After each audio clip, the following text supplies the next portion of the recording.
Hi friends, ಇದು ಮಸ್ತ್ ಮಗ ಚಾನೆಲ್ನ ಇಂಟರ್ನ್ಯಾಷನಲ್ ಬುಲೆಟಿನ್ ಸುತ್ತು ಜಗತ್ತು. ನಾನು ಅಮರ್ ಪ್ರಸಾದ್. ಇರಾನ್ ಅಮೆರಿಕದಲ್ಲಿ ಟ್ರಂಪ್ ಆಪ್ತನನ್ನ ಕೊಲೆ ಮಾಡಿದೆ ಅನ್ನೋ ಸ್ಫೋಟಕ ಆರೋಪ ಕೇಳಿಬಂದಿದೆ. ಇನ್ನೊಂದು ಕಡೆ ಇರಾನ್ ಮತ್ತು ಅಮೆರಿಕ ನಡುವಿನ ಯುದ್ಧ ಮತ್ತೆ ಸ್ಫೋಟ ಆಗಿದೆ. ಇತ್ತ ಗಡಿಯಲ್ಲಿ ಭಾರತ ಗುಂಡಿನ ದಾಳಿ ಮಾಡಿದ್ದು, ಅತ್ತ ಅಮೆರಿಕ ಪಕ್ಕದ ಕ್ಯೂಬಾದಲ್ಲಿ ಇರಾನ್ ತನ್ನ ರಾಶಿ ಡ್ರೋನ್ಗಳನ್ನು ಇಟ್ಟಿದೆ ಅನ್ನೋ ಸ್ಫೋಟಕ ಸುದ್ದಿನೂ ಬರ್ತಾ ಇದೆ. ಎಲ್ಲ ಡೆವಲಪ್ಮೆಂಟ್ಸ್ ಬಗ್ಗೆ ಕ್ವಿಕ್ ಆಗಿ ನೋಡ್ತಾ ಹೋಗೋಣ. ಮೊದಲಿಗೆ ಅಮೆರಿಕ ಇರಾನ್ ನಡುವಿನ ಲೇಟೆಸ್ಟ್ ಯುದ್ಧದ ದೊಡ್ಡ ಪ್ರಮಾಣದಲ್ಲಿ ಮತ್ತೆ ಶುರುವಾಗಿದೆ. ಅದ್ರ ಬಗ್ಗೆ ಅಪ್ಡೇಟ್ ಕೊಟ್ಬಿಡ್ತೇವೆ. ಏಟಿಗೆ ಎದುರೇಟು ಅಂತ ಒಬ್ರಿಗೊಬ್ರು ಹೊಡೆದಾಡ್ತಿರೋ ಇರಾನ್ ಮತ್ತು ಅಮೆರಿಕ ಸೋಮವಾರ ಕೂಡ ದಾಳಿ ಪ್ರತಿದಾಳಿ ಮಾಡ್ತಿದ್ದಾರೆ. ಮೊದಲು ಅಮೆರಿಕ ಇರಾನ್ನ 16 ಜಾಗಗಳನ್ನು ಟಾರ್ಗೆಟ್ ಮಾಡಿ ದಾಳಿ ಮಾಡಿದೆ. ಇರಾನ್ ವಾಣಿಜ್ಯ ಹಡಗುಗಳ ಮೇಲೆ ದಾಳಿ ಮಾಡಿತ್ತು, ಅದಕ್ಕೆ ನಾವು ಹೊಡಿತಾ ಇದ್ದೀವಿ ಅಂತ ಅಮೆರಿಕ ಹೇಳಿದೆ. ಹೊಸ ದಾಳಿಯಲ್ಲಿ ಇರಾನ್ನ ಏರ್ ಡಿಫೆನ್ಸ್ ಸಿಸ್ಟಮ್ ಮತ್ತು ಕರಾವಳಿ ರೇಡಾರ್ಗಳು ಧ್ವಂಸವಾಗಿವೆ. ಮಿಸೈಲ್ ಹಾಗೂ ಡ್ರೋನ್ ನೆಲೆಗಳು, ಸಣ್ಣ ದೋಣಿಗಳ ಮೇಲೂ ಕೂಡ ಅಮೆರಿಕ ಅಟ್ಯಾಕ್ ಮಾಡಿದೆ. ಇದೇ ಮೊದಲ ಬಾರಿಗೆ ಅಮೆರಿಕ ಸಿ ಡ್ರೋನ್ಗಳನ್ನ ಕೂಡ ಬಳಸಿದೆ. ಸಿ ಡ್ರೋನ್ ಅಂದ್ರೆ ಇದೊಂಥರ ನೀರಿನ ಮೇಲೆ ಚಲಿಸೋ ಸಣ್ಣ ಬೋಟ್ ತರ ಇರುತ್ತೆ. ಈ ಡ್ರೋನ್ಗಳ ಒಳಗಡೆ ಭಾರಿ ಪ್ರಮಾಣದ ಸ್ಫೋಟಕಗಳನ್ನ ತುಂಬಿ ಶತ್ರುಗಳ ಟಾರ್ಗೆಟ್ ಕಡೆಗೆ ನುಗ್ಗಿಸಲಾಗುತ್ತೆ. ಡಿಕ್ಕಿ ಹೊಡೆದ ತಕ್ಷಣ ಆ ಡ್ರೋನ್ ಸ್ಫೋಟ ಆಗಿ ಟಾರ್ಗೆಟ್ ಕೂಡ ಧ್ವಂಸ ಆಗುತ್ತೆ. ಹಾಗೆ ಇರಾನ್ನ ಬಂದರ್ ಅಬ್ಬಾಸ್ನಲ್ಲೂ ಸರಣಿ ಸ್ಫೋಟಗಳಾಗಿವೆ. ಹಾಗೆ ಖುಜಸ್ತಾನ್ ಪ್ರಾಂತ್ಯದ ಮಶಹರ್ನಲ್ಲಿರೋ ವಾಟರ್ ಪಂಪಿಂಗ್ ಸ್ಟೇಷನ್ ಮೇಲೂ ಕೂಡ ದಾಳಿಯಾಗಿದೆ. ಈ ದಾಳಿಯಲ್ಲಿ ಒಬ್ಬ ಗಾರ್ಡ್ ಮೃತಪಟ್ಟಿದ್ದು 4 ಗಾಯಗೊಂಡಿದ್ದಾರೆ. ಇತ್ತ ಅಮೆರಿಕದ ದಾಳಿಗೆ ಇರಾನ್ ಕೂಡ ಪ್ರತಿಕಾರ ಹೇಳಿದೆ. Bahrain, Kuwait, Jordan, Qatar, UAE, Oman ಎಲ್ಲ ಕಡೆ ದಾಳಿ ಮಾಡಿದೆ. ಬಹ್ರೇನ್ನ ಶೇಖ್ ಐಜಾ ಏರ್ಬೇಸ್ ಮೇಲೆ ದಾಳಿಯಾಗಿದೆ. ಅಲ್ಲಿ ಅಮೆರಿಕದ ಡ್ರೋನ್ ಫ್ಲೀಟ್ ಅನ್ನ ಪೂರ್ತಿ ನಾಶ ಮಾಡಿದ್ದೀವಿ ಅಂತ ಇರಾನ್ನ IRGC ಹೇಳಿದೆ. ಹಾಗೆ ಹೆಲಿಕಾಪ್ಟರ್ ಮೇಂಟೆನೆನ್ಸ್ ಫೆಸಿಲಿಟಿ, ಅಮೆರಿಕದ P-8 ವಿಮಾನದ ಹ್ಯಾಂಗರ್ ಮೇಲೆ ದಾಳಿಯಾಗಿದೆ. ಅಮೆರಿಕದ ಡ್ರೋನ್ ಕಂಟ್ರೋಲ್ ರೂಮ್ ಕೂಡ ನಾಶ ಮಾಡಿದ್ದೀವಿ ಅಂತ ಇರಾನ್ ಹೇಳಿದೆ. ಇನ್ನು ಜೋರ್ಡನ್ನ ಪ್ರಿನ್ಸ್ ಹಸನ್ ಏರ್ಬೇಸ್ ಮೇಲೂ ಕೂಡ ಇರಾನ್ ಮಿಸೈಲ್ ನುಗ್ಗಿಸಿದೆ. ದಾಳಿಯಿಂದ ಅಲ್ಲಿನ ಇಂಧನ ಮತ್ತು ಮದ್ದುಗುಂಡುಗಳ ಗೋಡೌನ್ಗಳಿಗೆ ಬೆಂಕಿ ಬಿದ್ದಿದೆ ಅಂತ ಇರಾನ್ ಕ್ಲೇಮ್ ಮಾಡಿದೆ. ಆದರೆ ಇರಾನ್ ಕಡೆಯಿಂದ ಬಂದ 4 ಮಿಸೈಲ್ಗಳನ್ನು ಹೊಡೆದು ಹಾಕಿದೀವಿ ಅಂತ ಜೋರ್ಡನ್ ಹೇಳಿದೆ. ಇತ್ತ ಕುವೈತ್ನಲ್ಲಿರೋ ಅಲಿ ಸಲೇಂ ಮತ್ತು ಅಹಮದ್ ಅಲ್ ಜಬರ್ ಬೇಸ್ಗಳನ್ನು ಕೂಡ ಇರಾನ್ ಟಾರ್ಗೆಟ್ ಮಾಡಿದೆ. ಇಲ್ಲಿ ಹಿಮಾರ್ಸ್ ಮಿಸೈಲ್ ಲಾಂಚರ್ ಮತ್ತು ಮಿಸೈಲ್ ಪ್ಯಾಕ್ಡ್ ವೇರ್ ಹೌಸ್ಗಳನ್ನು ನಾಶ ಮಾಡಿದೀವಿ ಅಂತ ಇರಾನ್ ಹೇಳಿದೆ. ಅಲ್ಲದೆ ಪೇಟ್ರಿಯಟ್ ಏರ್ ಡಿಫೆನ್ಸ್ ಸಿಸ್ಟಮ್ ಮತ್ತು FPS ಸ್ಟ್ರಾಟಜಿಕ್ ರೇಡಾರ್ ಸಿಸ್ಟಮ್ ಅನ್ನ ನಾಶ ಮಾಡಿದ್ದೀವಿ ಅಂತ ಹೇಳಿದೆ. ಇತ್ತ ಮೀಡಿಯೇಟರ್ ಕತರ್ ಮೇಲೂ ಕೂಡ ಇರಾನ್ ಮಿಸೈಲ್ ಹಾಕಿದೆ. ಇದರಿಂದ ಅಲ್ ಉಡೈಡ್ ಏರ್ ಬೇಸ್ನಲ್ಲಿದ್ದ ಫೈಟರ್ ಜೆಟ್ ಮೇಂಟೆನೆನ್ಸ್ ಸೆಂಟರ್ ಮತ್ತು ಕಮಾಂಡ್ ಅಂಡ್ ಕಂಟ್ರೋಲ್ ಸೆಂಟರ್ ನಾಶ ಆಗಿದೆ ಅಂತ ಇರಾನ್ ಹೇಳಿದೆ. ಇನ್ನು ಮಿಸೈಲ್ ಅವಶೇಷಗಳು ಬಿದ್ದು ಕತರ್ನಲ್ಲಿ 3 ಗಾಯಗೊಂಡಿದ್ದಾರೆ. ಇತ್ತ ಒಮಾನ್ನಲ್ಲಿರೋ ದುಖಂ ಪೋರ್ಟ್ ಮೇಲೂ ಕೂಡ ದಾಳಿ ಮಾಡಿದೀವಿ ಅಂತ ಇರಾನ್ ಹೇಳ್ಕೊಂಡಿದೆ. ಅಲ್ಲದೆ ಅಮೆರಿಕದ ಏರ್ಕ್ರಾಫ್ಟ್ ಕ್ಯಾರಿಯರ್ ಸಪೋರ್ಟ್ ಮತ್ತು ರಿಫ್ಯೂಲಿಂಗ್ ಪ್ಲಾಟ್ಫಾರ್ಮ್ಸ್ ಅನ್ನ ಟಾರ್ಗೆಟ್ ಮಾಡಿದ್ದೀವಿ ಅಂತ ಇರಾನ್ ಹೇಳಿದೆ. ಇನ್ನೊಂದು ಕಡೆ ಟ್ರಂಪ್ ಆಪ್ತ ಅಮೆರಿಕದ ಪ್ರಭಾವಿ ಸೆನೆಟರ್ ಲಿಂಡ್ಸೆ ಗ್ರಹಾಂ ಸಾವಿನ ಸುತ್ತ ಅನುಮಾನ ಶುರುವಾಗಿದೆ. 71 ವರ್ಷದ ಗ್ರಹಾಂ ಯುಕ್ರೇನ್ ಪ್ರವಾಸ ಮುಗಿಸಿ ವಾಪಸ್ಸಾದ ಕೆಲವೇ ಗಂಟೆಗಳಲ್ಲಿ ತೀವ್ರ ಹೃದಯಾಘಾತ ಉಂಟಾಗಿ ತಮ್ಮ ನಿವಾಸದಲ್ಲಿ ಪ್ರಾಣ ಕಳ್ಕೊಂಡಿದ್ರು.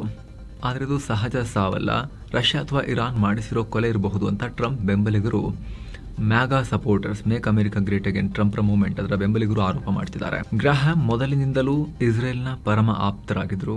ಜೊತೆಗೆ ಇರಾನ್ ವಿರುದ್ಧ ಯುದ್ಧಕ್ಕೂ ಒತ್ತಾಯ ಮಾಡ್ತಾ ಇದ್ರು. ಇದೇ ಕಾರಣಕ್ಕೆ ಇರಾನ್ ಇತ್ತೀಚೆಗಷ್ಟೇ ಇವರಿಗೆ ಜೀವ ಬೆದರಿಕೆ ಹಾಕಿತ್ತು. ಅಷ್ಟು ಮಾತ್ರ ಅಲ್ಲ, ಸಾವನ್ನಪ್ಪೋ ಹಿಂದಿನ ದಿನ ಅಷ್ಟೇ ಇವರು ಯುಕ್ರೇನ್ಗೆ ಭೇಟಿ ಕೊಟ್ಟು ಡ್ರೋನ್ ಫ್ಯಾಕ್ಟರಿ ಕೂಡ ಪರಿಶೀಲಿಸಿದ್ರು. ಅಲ್ಲದೆ ರಷ್ಯಾ ವಿರುದ್ಧ ಕಠಿಣ ನಿರ್ಬಂಧ ಹೇರಿ ಅಂತ ಒತ್ತಾಯ ಮಾಡ್ತಿದ್ರು. ಹೀಗಾಗಿ ಇರಾನ್, ರಷ್ಯಾ ಇಬ್ರು ಸೇರಿ ಈ ಹತ್ಯೆ ಮಾಡಿದ್ದಾರೆ ಅಂತ ಟ್ರಂಪ್ ಬೆಂಬಲಿಗರು ಹೇಳಿದ್ದಾರೆ. ಆದರೆ ಸದ್ಯ ಹಬ್ಬಿರೋ ಈ ಕೊಲೆ ವದಂತಿಗಳಿಗೆ ಯಾವುದೇ ಸಾಕ್ಷ್ಯ ಇಲ್ಲ. ಇನ್ನೊಂದ್ ಕಡೆ ಲಿಂಡ್ಸೆ ಗ್ರಹಾಂ ಸಾವಿಗೆ ಇರಾನ್ನ ಟಿವಿಯಲ್ಲಿ ಸಂಭ್ರಮಾಚರಣೆ ಮಾಡಲಾಗಿದೆ.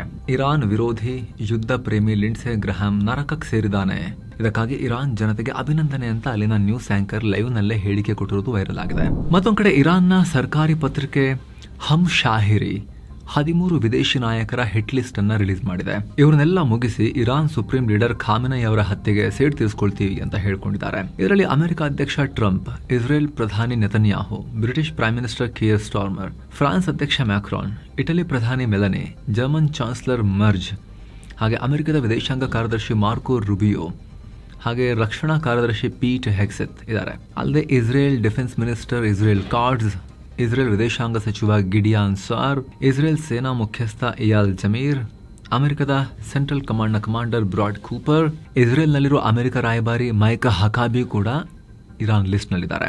ಇಲ್ಲಿ ಗಮನಿಸಬೇಕಾಗಿರೋ ಸಂಗತಿ ಅಂದ್ರೆ ಇರಾನ್ನ ಹಾಲಿ ಸುಪ್ರೀಂ ಲೀಡರ್ ಮುಜ್ತಬಾ ಖಾಮೆನಿ ಕೂಡ ಇದೇ ಮಾತನಾಡಿದ್ರು. ನಮ್ಮ ಹತ್ರ ಟಾರ್ಗೆಟ್ ಮಾಡೋಕೆ ಲಿಸ್ಟ್ ರೆಡಿ ಇದೆ. ಲಿಸ್ಟ್ ನಲ್ಲಿರೋ ಕ್ರಿಮಿನಲ್ಸ್ ನೆಮ್ಮದಿಯಾಗಿ ಜೀವನ ಮುಗಿಸೋ ಕನಸು ಕಾಣ್ತಿದ್ದಾರೆ.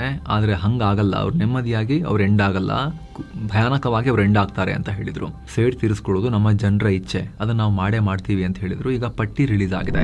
ಇನ್ನು ಸ್ನೇಹಿತರೆ, ಸೆವೆನ್ ಸ್ಯಾಂಡ್ಸ್ ಟೂರಿಸಂನವರು ಪುರಿ ಜಗನ್ನಾಥ, ಬಿರಾಜದೇವಿ ಶಕ್ತಿಪೀಠ, ತಾರತಾರಿಣಿ ಶಕ್ತಿಪೀಠ, ಉದಯಗಿರಿ ಮತ್ತು ಸ್ಕಂದಗಿರಿ ಕೇವ್ ಸೇರಿ ಈ ಎಲ್ಲ ಅದ್ಭುತ ಜಾಗಗಳಿಗೆ ಟ್ರಿಪ್ ಆಯೋಜನೆ ಮಾಡಿದ್ದಾರೆ.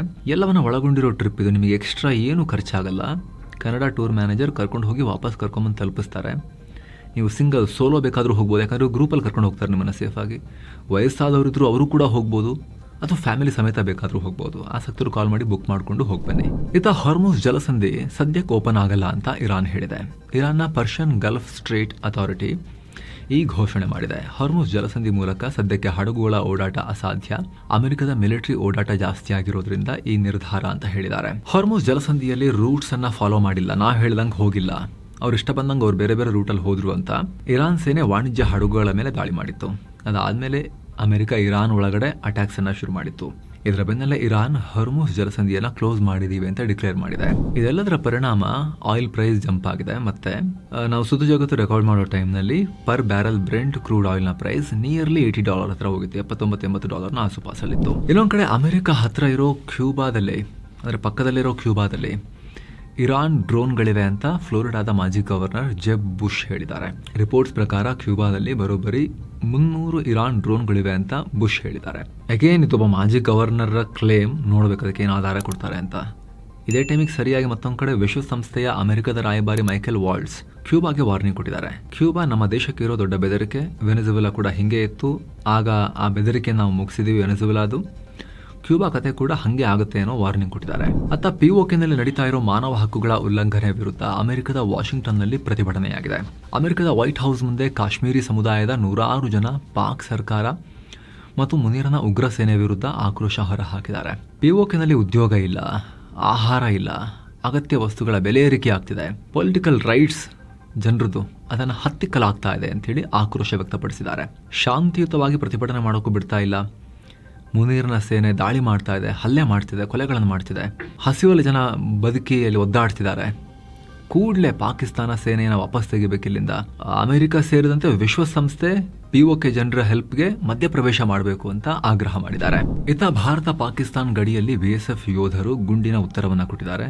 ಪಾಕಿಸ್ತಾನಿ ನುಸುಳುಕೋರನೊಬ್ಬ ಭಾರತಕ್ಕೆ ನುಗ್ಗೋಕೆ ಪ್ರಯತ್ನ ಪಡ್ತಾ ಇದ್ದ. ಮೊದಲು ಅವನಿಗೆ ವಾರ್ನಿಂಗ್ ಕೊಟ್ಟಿದ್ರು, ಆದರೆ ಉದ್ದಟತನ ತೋರಿಸ್ತಾ ಇದ್ದ ಆತ. ಕೂಡಲೇ ಬಿಎಸ್ಎಫ್ ಯೋಧರು ಆತನ ಕಡೆಗೆ ಸಾಲ್ ಗುಂಡು ಹಾರಿಸಿದ್ದಾರೆ. ಪರಿಣಾಮ ನುಸುಳುಕೋರ ಅಲ್ಲಿಂದ ಓಡಿ ಹೋಗಿದ್ದಾನೆ. ಜಮ್ಮು ಕಾಶ್ಮೀರದ ಕಥುವಾ ಜಿಲ್ಲೆಯ ಇಂಟರ್ನ್ಯಾಷನಲ್ ಬಾರ್ಡರ್ನಲ್ಲಿ ಘಟನೆಯಾಗಿದೆ. ಇನ್ನು ಕತರ್ನ ಮಾಜಿ ಎಮಿರ್ ಶೇಖ್ ಹಮದ್ ಬಿನ್ ಖಲೀಫಾ ಅವರ ನಿಧನಕ್ಕೆ ಭಾರತ ರಾಷ್ಟ್ರೀಯ ಶೋಕಾಚರಣೆ ಘೋಷಿಸಿದೆ. ಜುಲೈ 13ನೇ ತಾರೀಕು ಒಂದು ದಿನದ ಶೋಕಾಚರಣೆ ಮಾಡ್ತೀವಿ ಅಂತ ಹೇಳಿದೆ. ಈ ವೇಳೆ ರಾಷ್ಟ್ರಧ್ವಜವನ್ನ ಅರ್ಧ ಮಟ್ಟಕ್ಕೆ ಹಾರಿಸಲಾಗುತ್ತೆ. ಹಾಗೆ ಯಾವುದೇ ಅಫಿಷಿಯಲ್ ಮನರಂಜನಾ ಕಾರ್ಯಕ್ರಮಗಳು ಕೂಡ ಇಡೋದಿಲ್ಲ ಅಂತ ವಿದೇಶಾಂಗ ಸಚಿವಾಲಯ ಹೇಳಿದೆ. ಹಾಗೆ ಪ್ರಧಾನಿ ನರೇಂದ್ರ ಮೋದಿ ಕೂಡ ಶೇಖ್ ಹಮದ್ ಸಾವಿಗೆ ಸಂತಾಪ ಸೂಚಿಸಿದ್ದಾರೆ. ಇನ್ನು ರಷ್ಯಾ ಯುಕ್ರೇನ್ ಯುದ್ಧಕ್ಕೆ ಬೇಕಾದ ವಸ್ತುಗಳನ್ನ ಜಪಾನ್ನಿಂದ ಕದ್ದು ಸಾಗಿಸ್ತಾ ಇದೆ ಅಂತ ನ್ಯೂಯಾರ್ಕ್ ಟೈಮ್ಸ್ ರಿಪೋರ್ಟ್ ಮಾಡಿದೆ. ಇದರ ಪ್ರಕಾರ ಟೋಕಿಯೋದಲ್ಲಿ ರಷ್ಯಾದ 20th ಡೈರೆಕ್ಟರೇಟ್ ಅನ್ನೋ ಸೀಕ್ರೆಟ್ ಮಿಲಿಟರಿ ಇಂಟೆಲಿಜೆನ್ಸ್ ಯೂನಿಟ್ ಕೆಲಸ ಮಾಡ್ತಿದೆ. ಇವರು ಜಪಾನ್ನಿಂದ ಹೈಟೆಕ್ ವಸ್ತುಗಳನ್ನ ಕದ್ದು ರಷ್ಯಾಗೆ ಸ್ಮಗ್ಲಿಂಗ್ ಮಾಡ್ತಿದ್ದಾರೆ ಅಂತ ರಿಪೋರ್ಟ್ ಮಾಡಲಾಗಿದೆ. ಅಲ್ಲದೆ ಯುಕ್ರೇನ್ ಹೇಳೋ ಪ್ರಕಾರ ರಷ್ಯಾದ 90% ಮಿಸೈಲ್ ಮತ್ತು ಡ್ರೋನ್ಗಳಲ್ಲಿ ಜಪಾನ್ನ ಪಾರ್ಟ್ಸೇ ಇವೆ. ಟೋಕಿಯೋದಲ್ಲಿ ಈ ಆಪರೇಷನ್ ಲೀಡ್ ಮಾಡ್ತಿರೋದು 49 ವರ್ಷದ ಮ್ಯಾಕ್ಸಿಮ್ ವ್ಲಾಡಿವೋರೋವಿಚ್ ಫಿಲ್ಚೆಂಕೋವ್ ಅನ್ನೋ ರಷ್ಯಾದ ಆಫೀಸರ್. ಈತ ರಷ್ಯಾದ ಏರೋಫ್ಲೋಟ್ ಏರ್ಲೈನ್ಸ್ ನ ಉದ್ಯೋಗಿ ಅಂತ ತನ್ನ ಸುತ್ತ ಕವರ್ ಇಟ್ಕೊಂಡ್ರೆ ಮುಖವಾಡ ಇಟ್ಕೊಂಡು ಈ ಆಪರೇಷನ್ ರನ್ ಮಾಡ್ತಿದ್ದಾನೆ. ಈತ ಜಪಾನ್ ಮತ್ತು ರಷ್ಯಾ ನಡುವಿನ ಬ್ರಿಡ್ಜ್ ಅಂತ ಕರೆಸ್ಕೊಳ್ಳೋ ಪ್ರೊಕೋ ಏರ್ ಅನ್ನೋ ಲಾಜಿಸ್ಟಿಕ್ಸ್ ಕಂಪನಿಯೊಂದಿಗೆ ಸೇರಿ ಕೆಲಸ ಮಾಡ್ತಿದ್ದಾನೆ ಅಂತ ನ್ಯೂಯಾರ್ಕ್ ಟೈಮ್ಸ್ ಹೇಳಿದೆ. ಅಲ್ಲಿ ಇವರು ಶ್ರೀಲಂಕಾ ಮತ್ತು ಉಜ್ಬೇಕಿಸ್ತಾನ್ ಮೂಲಕ ರಷ್ಯಾಗೆ ಗೂಡ್ಸ್ ಕಳಿಸ್ತಾರೆ. ಈ ಬಗ್ಗೆ ಯುಕ್ರೇನ್ ಏಪ್ರಿಲ್ 2025 ಜಪಾನ್ಗೆ 8 ಲೆಟರ್ ಬರೆದು ವಾರ್ನಿಂಗ್ ಕೊಟ್ಟಿತ್ತು. ಜೊತೆಗೆ ರಷ್ಯಾ ಬ್ಯಾಲಿಸ್ಟಿಕ್ ಮಿಸೈಲ್ ನಲ್ಲಿ ಸಿಕ್ಕಿರೋ ಜಪಾನ್ನ ಟಾಪ್ ಕಂಪನಿಗಳಾದ ನಿಪಾನ್ ಎಲೆಕ್ಟ್ರಿಕ್ ಕಾರ್ಪೊರೇಷನ್, ಪ್ಯಾನಾಸೋನಿಕ್ ಮತ್ತು ತೊಶಿಬಾದ ಪಾರ್ಟ್ಸ್ ಬಗ್ಗೆ ಸಾಕ್ಷ್ಯ ಕೂಡ ಕೊಟ್ಟಿತ್ತು. ಆದರೆ ಈ ಕಂಪನಿಗಳು ತಾವು ಡೈರೆಕ್ಟ್ ಆಗಿ ರಷ್ಯಾಗೆ ಏನು ಸೇಲ್ ಮಾಡಿಲ್ಲ ಅಂತ ಉತ್ತರ ಕೊಟ್ಟವು ಅಂತ ಅವರು ಉಲ್ಲೇಖ ಮಾಡಿದ್ದಾರೆ. 2ನೇ ಮಹಾಯುದ್ಧ ನಂತರ ಜಪಾನ್ನಲ್ಲಿ ಸ್ಪೈ ಕಾನೂನುಗಳು ವೀಕ್ ಆಗಿರೋದ್ರಿಂದ ಅಲ್ಲಿ ಫಾರಿನ್ ಇಂಟೆಲಿಜೆನ್ಸ್ ಏಜೆನ್ಸಿನೇ ಇಲ್ಲ ಕರೆಕ್ಟ್ ಆಗಿ. ಇದೇ ಕಾರಣಕ್ಕೆ ಜಪಾನ್ ಈಗ ಸ್ಪೈಗಳ ಸ್ವರ್ಗ ಆಗಿ ಹೋಗಿದೆ ಅಂತ ನ್ಯೂಯಾರ್ಕ್ ಟೈಮ್ಸ್ ರಿಪೋರ್ಟ್ ಮಾಡಿದೆ. ಏನೋ ಯುರೋಪ್ನಲ್ಲಿ ಹೀಟ್ ವೇವ್ ನಿಂದ ಬರೋಬ್ಬರಿ 10,000ಕ್ಕೂ ಅಧಿಕ ಜನ ಪ್ರಾಣ ಬಿಟ್ಟಿದ್ದಾರೆ. ಈ ಬಗ್ಗೆ ವಿಶ್ವ ಆರೋಗ್ಯ ಸಂಸ್ಥೆ ಬೆಂಬಲಿತ ಯುರೋಪ್ನ ಯುರೋಮೋಮೋ ಸಂಸ್ಥೆ ರಿಪೋರ್ಟ್ ಮಾಡಿದೆ. ಕಳೆದ ಜೂನ್ ಕಡೆಯ ವಾರದಲ್ಲಿ ಫ್ರಾನ್ಸ್, ಬ್ರಿಟನ್, ಬೆಲ್ಜಿಯಂ ಸೇರಿದ ಹಾಗೆ ಹಲವು ದೇಶಗಳಲ್ಲಿ ವಿಪರೀತ ಉಷ್ಣಾಂಶ ದಾಖಲಾಗಿತ್ತು. ಸ್ಪೇನ್ನಲ್ಲಿ 45.1 ಡಿಗ್ರಿ ಸೆಲ್ಸಿಯಸ್ ತಾಪಮಾನ ರೆಕಾರ್ಡ್ ಆಗಿತ್ತು. ಇದೆಲ್ಲದರ ಪರಿಣಾಮ 10,000 ಜನ ಪ್ರಾಣ ಕಳ್ಕೊಂಡಿದ್ದು. ಈ ಪೈಕಿ 9,000ಕ್ಕೂ ಅಧಿಕ ಮಂದಿ 65 ವರ್ಷ ಮೇಲ್ಪಟ್ಟ ವೃದ್ಧರೇ ಇದ್ದಾರೆ ಅಂತ ರಿಪೋರ್ಟ್ ಹೇಳಿದೆ. ವಿಪರೀತ ಸೆಕೆಯಿಂದಾಗಿ ಹೀಟ್ ಸ್ಟ್ರೋಕ್ ಹಾಗೆ ಹೃದಯ ಹಾಗೂ ಉಸಿರಾಟದ ಸಮಸ್ಯೆಯಿಂದ ಇಷ್ಟೊಂದು ಸಾವುಗಳು ಉಂಟಾಗಿವೆ ಅಂತ ರಿಪೋರ್ಟ್ ಹೇಳಿದೆ. ಇನ್ನು ಅಮೆರಿಕ ಜೊತೆ ಗಡಿಬಿಡಿಯಲ್ಲಿ ವ್ಯಾಪಾರ ಒಪ್ಪಂದ ಮಾಡಿಕೊಳ್ಳೋದನ್ನ ಭಾರತ ಸ್ಪಷ್ಟವಾಗಿ ರಿಜೆಕ್ಟ್ ಮಾಡಿದೆ. ಇದೇ ತಿಂಗಳು ಅಮೆರಿಕ ಅಧ್ಯಕ್ಷ ಟ್ರಂಪ್ ಹೊಸ ಸುಂಕ ನೀತಿ ಜಾರಿಗೆ ತರ್ತಾರೆ. ಅಂದರೆ ಬೇರೆ ಬೇರೆ ರಾಷ್ಟ್ರಗಳಿಂದ ಅಮೆರಿಕಗೆ ರಫ್ತಾಗೋ ವಸ್ತುಗಳ ಮೇಲೆ 10% ತನಕ ಹೊಸ ಟ್ಯಾಕ್ಸ್ ಹಾಕೋಕೆ ನೋಡ್ತಾ ಇದ್ದಾರೆ. ಹೀಗೆ ಹೊಸ ಟ್ಯಾಕ್ಸ್ ಬೀಳೋ ಮುನ್ನವೇ ಒಪ್ಪಂದಕ್ಕೆ ಸೈನ್ ಹಾಕಿ ಅಂತ ಭಾರತದ ಮೇಲೆ ಅಮೆರಿಕ ಪ್ರೆಷರ್ ಹಾಕ್ತಾ ಇತ್ತು. ಆದರೆ ಭಾರತ ಇದಕ್ಕೆಲ್ಲ ಕೇರ್ ಮಾಡಿಲ್ಲ. ಆತುರ ಪಟ್ಟು ಒಪ್ಪಂದ ಮಾಡಿಕೊಂಡ್ರೆ ಅಮೆರಿಕದ ಕೃಷಿ ಉತ್ಪನ್ನಗಳು ಅಗ್ಗದ ಬೆಲೆಗೆ ಭಾರತಕ್ಕೆ ನುಗ್ತವೆ. ಆವಾಗ ಭಾರತದ ರೈತರಿಗೆ ಹಾಗೂ ವ್ಯಾಪಾರಸ್ಥರಿಗೆ ತುಂಬಾ ಪೆಟ್ಟು ಬೀಳುತ್ತೆ. ಹೀಗಾಗಿ ಭಾರತ ಪಟ್ಟಣ ಸಡಿಲಿಸ್ತಿಲ್ಲ ಅಂತ ರಾಯ್ಟರ್ಸೇ ರಿಪೋರ್ಟ್ ಮಾಡಿದೆ. ಇನ್ನು ಇಸ್ರೇಲ್ನಲ್ಲಿ 2026 ಅಕ್ಟೋಬರ್ 27ನೇ ತಾರೀಕು ಸಾರ್ವತ್ರಿಕ ಚುನಾವಣೆ ನಡೆಯುತ್ತೆ ಅಂತ ಪ್ರಧಾನಿ ನೆತನ್ಯಾಹು ಸರ್ಕಾರ ಡಿಕ್ಲೇರ್ ಮಾಡಿದೆ. ಈ ಮೂಲಕ ಕಳೆದ 4 ದಶಕಗಳಲ್ಲಿ ಇದೇ ಮೊದಲ ಬಾರಿಗೆ ಇಸ್ರೇಲ್ನ ಸಂಸತ್ತು ಅಂದರೆ ನೆಸೆಟ್ ತನ್ನ ಪೂರ್ತಿ 4 ವರ್ಷದ ಅವಧಿಯನ್ನು ಮುಗಿಸ್ದಂಗಾಗುತ್ತೆ. ಹಾಗೆ ನೋಡಿದ್ರೆ ಜುಲೈ 17ಕ್ಕೆ ಈ ಅವಧಿ ಮುಗಿತಾ ಇದೆ. ಇಂಟ್ರೆಸ್ಟಿಂಗ್ ಅಂದರೆ ಸರ್ಕಾರ ಪತನ ಆಗದೆ ಪೂರ್ತಿ ಟರ್ಮ್ ಕಂಪ್ಲೀಟ್ ಮಾಡ್ತಿರೋದು ಕಳೆದ 50 ವರ್ಷಗಳಲ್ಲೇ ಇದೇ ಮೊದಲು. ಅದಕ್ಕಾಗಿಯೇ ಈ ಬಾರಿ ಸಂಸತ್ತು ವಿಸರ್ಜನೆ ಮಾಡೋ ಕಾನೂನಿನ ಅಗತ್ಯ ಬಿದ್ದಿಲ್ಲ. ಇನ್ನು 76 ವರ್ಷದ ನೆತನ್ಯಾಹು ಈ ಎಲೆಕ್ಷನ್ನಲ್ಲಿ ಹೇಗಾದರೂ ಗೆಲ್ಲಲೇಬೇಕು ಅಂತ ಪ್ಲಾನ್ ಮಾಡ್ತಿದ್ದಾರೆ. ಇನ್ನು ಗಾಜಾ, ಇರಾನ್ ಹಾಗೂ ಹಿಜ್ಬುಲ್ಲಾ ವಿರುದ್ಧದ ಮಿಲಿಟರಿ ಆಪರೇಷನ್ ಹಾಗೂ 2023 ಅಕ್ಟೋಬರ್ 7ರ ದಾಳಿಯನ್ನು ಹ್ಯಾಂಡಲ್ ಮಾಡಿರೋ ವಿಚಾರದಲ್ಲಿ ಇವರ ವಿರುದ್ಧ ಒಂದು ಡಿವೈಡೆಡ್, ಇವ್ರ ವಿರುದ್ಧ ಇಡೀ ಇಸ್ರೇಲ್ ಇದೆ ಅಂತಲ್ಲ, ಡಿವೈಡೆಡ್ ಒಂದಷ್ಟು ಹಾರ್ಡ್ ಕೋರ್ ಬೆಂಬಲಿಗರು ಇದ್ದಾರೆ, ಹಾರ್ಡ್ ಕೋರ್ ವಿರೋಧಿಗಳು ಕೂಡ ಇವರಿಗಿದ್ದಾರೆ. ಜೊತೆಗೆ 2019ರಿಂದ ಇವರ ಮೇಲಿರೋ ಭ್ರಷ್ಟಾಚಾರದ ಕೇಸ್ಗಳು ಕೂಡ ವೋಟರ್ಸ್ ಮೇಲೆ ಪರಿಣಾಮ ಬೀರ್ತಾ ಇದ್ದಾವೆ. ಇತ್ತೀಚಿನ ಪೋಲ್ಸ್ ಪ್ರಕಾರ ನೆತನ್ಯಾಹುರ ಅಪ್ರೂವಲ್ ರೇಟಿಂಗ್ ಮಾರ್ಚ್ನಲ್ಲಿ 40.5% ಇತ್ತು. ಅದು ಜೂನ್ ವೇಳೆಗೆ 29.4%ಗೆ ಕುಸಿದಿದೆ. ಈ ರೇಸ್ನಲ್ಲಿ ನೆತನ್ಯಾಹು ಜೊತೆಗೆ ಗಾಡಿ ಐಸೆನ್ಕೋಟ್, ನಫ್ತಾಲಿ ಬೆನೆಟ್, ಯಾರ್ ಲ್ಯಾಪಿಡ್, ಬೆಜಲೆಲ್ ಸ್ಮೋಟ್ರಿಚ್, ಇಟಮಾರ್ ಬೆನ್ ಗುವೆರ್, ಅವಿಗ್ಡೋರ್ ಲಿಬರ್ಮನ್, ಆರೆ ಡೇರಿ ಮತ್ತು ಮನ್ಸೂರ್ ಅಬ್ಬಾಸ್ ಪ್ರಮುಖ ಕ್ಯಾಂಡಿಡೇಟ್ಸ್ ಇದ್ದಾರೆ. ಇನ್ನೊಂದು ಕಡೆ ಯುಕೆನಲ್ಲಿ ಯಹೂದಿ ಸಮುದಾಯದ ರಕ್ಷಣೆಗೆ 250 ಮಿಲಿಯನ್ ಪೌಂಡ್ ಹಣ ಖರ್ಚು ಮಾಡೋಕೆ ಸರ್ಕಾರ ಪ್ಲಾನ್ ಮಾಡಿದೆ. ಇತ್ತೀಚಿನ ದಿನಗಳಲ್ಲಿ ಬ್ರಿಟನ್ನಲ್ಲಿ ಯಹೂದಿಗಳ ಮೇಲೆ ದಾಳಿಗಳು ಜಾಸ್ತಿ ಆಗಿವೆ. ಹೀಗಾಗಿ ಅದಕ್ಕೊಂದು ಸಪರೇಟ್ ಫಂಡ್ ಇಟ್ಟು ಪ್ರೊಟೆಕ್ಷನ್ ಪ್ಲಾನ್ ತರ್ತಾ ಇದ್ದಾರೆ ಯಹೂದಿಗಳನ್ನ ಕಾಪಾಡಕ್ಕೆ. ಇಂಗ್ಲೆಂಡ್ ಹಾಗೂ ವೇಲ್ಸ್ನಲ್ಲಿ 500ಕ್ಕೂ ಅಧಿಕ ಹೆಚ್ಚುವರಿ ಪೊಲೀಸ್ ಆಫೀಸರ್ಗಳನ್ನ ಯಹೂದಿಗಳನ್ನ ಕಾಪಾಡಕ್ಕೇನೆ ನಿಯೋಜನೆ ಮಾಡ್ತಾ ಇದ್ದಾರೆ. ಇನ್ನು ವಿಯೆಟ್ನಾಂ ಬೋಟ್ ದುರಂತದಲ್ಲಿ 15 ಭಾರತೀಯರು ಮೃತಪಟ್ಟಿದ್ದ ಘಟನೆಗೆ ಸಂಬಂಧಪಟ್ಟಂತೆ ಬೋಟ್ ಕ್ಯಾಪ್ಟನ್ ಅನ್ನ ಪೊಲೀಸರು ಅರೆಸ್ಟ್ ಮಾಡಿದ್ದಾರೆ. 57 ವರ್ಷದ ಕ್ಯಾಪ್ಟನ್ ನುಯೆನ್ ಹಾಂಗ್ ಹೈ ಅನ್ನೋದನ್ನ waterway transport safety rules break ಮಾಡಿರೋ ಆರೋಪದ ಮೇಲೆ ಅರೆಸ್ಟ್ ಮಾಡಲಾಗಿದೆ. ಸದ್ಯ ಈ ಘಟನೆಯಲ್ಲಿ ಬದುಕುಳಿದ 16 ಜನರನ್ನ ಆಸ್ಪತ್ರೆಯಿಂದ ಡಿಸ್ಚಾರ್ಜ್ ಮಾಡಲಾಗಿದೆ. ಅವರೆಲ್ಲ ಭಾರತಕ್ಕೆ ವಾಪಸ್ ಆಗ್ತಿದ್ದಾರೆ ಅಂತ ಅಲ್ಲಿರೋ ಭಾರತದ ರಾಯಭಾರ ಕಚೇರಿ ಹೇಳಿದೆ. ಇನ್ನು ಈ ಬೋಟ್ನಲ್ಲಿದ್ದವರೆಲ್ಲ ಭಾರತದ ಸ್ಮಾರ್ಟ್ಫೋನ್ ಕಂಪನಿ ಲಾವಾ ಇಂಟರ್ನ್ಯಾಷನಲ್ ಕಡೆಯಿಂದ ಟ್ರಿಪ್ಗೆ ಹೋಗಿದ್ರು. ಮೃತಪಟ್ಟ 15 ಜನರ ದೇಹಗಳನ್ನ ಈಗ ಹೋ ಚಿನ್ ಮಿನ್ ಸಿಟಿಗೆ ತರಲಾಗಿದೆ. ಅಲ್ಲೆಲ್ಲ ಫಾರ್ಮಾಲಿಟೀಸ್ ಮುಗಿದ ಮೇಲೆ ಭಾರತಕ್ಕೆ ಕಳಿಸ್ಕೊಡ್ಲಾಗುತ್ತೆ. ಇನ್ನು ದಕ್ಷಿಣ ಕೊರಿಯಾ ತನ್ನ ನಾಪತ್ತೆಯಾಗಿರೋ ನಾವಿಕರನ್ನ ಹುಡುಕೋಕೆ ಉತ್ತರ ಕೊರಿಯಾದ ಹೆಲ್ಪ್ ಕೇಳಿದೆ. ಜುಲೈ 12ನೇ ತಾರೀಕು ಪೂರ್ವ ಸಮುದ್ರದಲ್ಲಿ ಕೋಸ್ಟ್ ಗಾರ್ಡ್ ಡ್ಯೂಟಿ ಮಾಡ್ತಿದ್ದ ನೇವಿ ನಾವಿಕನೊಬ್ಬ ನಾಪತ್ತೆಯಾಗಿದ್ದ. ಆತ ನಾರ್ದರ್ನ್ ಲಿಮಿಟ್ ಲೈನ್ ಅಂದರೆ ಗಡಿ ದಾಟಿ ಉತ್ತರ ಕೊರಿಯಾ ಕಡೆಗೆ ಕೊಚ್ಕೊಂಡು ಹೋಗಿರೋ ಚಾನ್ಸಸ್ ಇದೆ ಅಂತ ಸೌತ್ ಕೊರಿಯಾ ಹೇಳಿತ್ತು. ಹೀಗಾಗಿ ಮಾನವೀಯ ದೃಷ್ಟಿಯಿಂದ ಈ ಒಂದು ಕೇಸಲ್ಲಿ ಅವ್ರನ್ನ ಹುಡ್ಕೋಕೆ ನಮಗೆ ಹೆಲ್ಪ್ ಬೇಕು ಅಂತ ಕಿಮ್ ಜಾಂಗ್ ಉನ್ ಕಂಟ್ರಿಗೆ ಸೌತ್ ಕೊರಿಯಾ ಕೇಳಿಕೊಂಡಿದೆ. ಆದರೆ ಉತ್ತರ ಕೊರಿಯಾ ಜೊತೆ ಯಾವುದೇ ಡೈರೆಕ್ಟ್ ಕಮ್ಯುನಿಕೇಷನ್ ಅವ್ರದ್ದು ಆ್ಯಕ್ಟಿವ್ ಇಲ್ಲ, ಲೈನ್ ಆ್ಯಕ್ಟಿವ್ ಇಲ್ಲ. ಹೀಗಾಗಿ ರಿಪೋರ್ಟರ್ಸ್ಗಳಿಗೆ ಟೆಕ್ಸ್ಟ್ ಮೆಸೇಜ್ ಕಳಿಸೋ ಮೂಲಕ ಈ ರಿಕ್ವೆಸ್ಟನ್ನು ಉತ್ತರ ಕೊರಿಯಾಗೆ ತಲುಪಿಸೋ ಪ್ರಯತ್ನ ಮಾಡಲಾಗಿದೆ. ಕಿಮ್ ಅಣ್ಣ ಅದನ್ನು ನೋಡೋದು ಯಾವಾಗ, ರೆಸ್ಪಾಂಡ್ ಮಾಡೋದು ಯಾವಾಗ, ಸಮುದ್ರದಲ್ಲಿ ನಾಪತ್ತೆಯಾಗಿರೋ ನಾವಿಕನನ್ನು ಹುಡುಕೋದು ಯಾವಾಗ ನೋಡಬೇಕೀಗ. ಇತ್ತ ಥಾಯ್ಲೆಂಡ್ ಪ್ರಧಾನಿ ಬ್ಯಾಂಕಾಕ್ನಲ್ಲಿ ಪಬ್ನಲ್ಲಿ ಅಗ್ನಿ ಅವಘಡ ಉಂಟಾಗಿದೆ. 27 ಜನರ ಪ್ರಾಣ ಹೋಗಿದೆ. ಪಬ್ನ ಮೇಲ್ಛಾವಣಿಯಲ್ಲಿದ್ದ ಎಸಿಯಲ್ಲಿ ಶಾರ್ಟ್ ಸರ್ಕ್ಯೂಟ್ ಆಗಿ ಬೆಂಕಿ ಹತ್ಕೊಂಡಿದೆ ಅಂತ ಪ್ರಾಥಮಿಕ ತನಿಖೆ ವೇಳೆ ಗೊತ್ತಾಗಿದೆ. ಇನ್ನು ಭಾರತದ ದಿಗ್ಗಜ ಆಟಗಾರ ರಾಹುಲ್ ದ್ರಾವಿಡ್ ಇಂಗ್ಲೆಂಡ್ ಟೆಸ್ಟ್ ತಂಡದ ಹೊಸ ಕೋಚ್ ಆಗಬಹುದು ಅಂತ ಡೈಲಿ ಟೆಲಿಗ್ರಾಫ್ ರಿಪೋರ್ಟ್ ಮಾಡಿದೆ.